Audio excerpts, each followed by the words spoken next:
অনুরোধ জানাবো আজকে শ্রী মাখনলাল সরকার সম্পর্কে তিনি আমাদের বলবেন।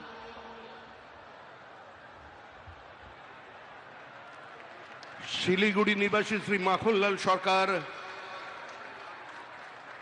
সবরই প্রতীক্ষার মতো দীর্ঘ প্রতীক্ষা।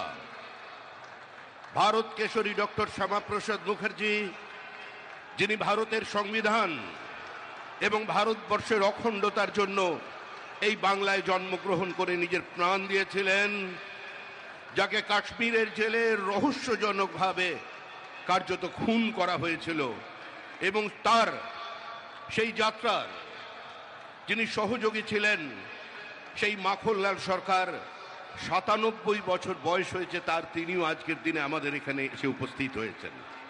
শ্রী মাখনলাল সরকার তারপরে দিল্লিতে একটি দেশাত্মবোধক গান গাওয়ার জন্য দিল্লি পুলিশ তাকে গ্রেপ্তার করে। কংগ্রেসের সরকার নিয়ে যাওয়া হয় বিচারালয়ে।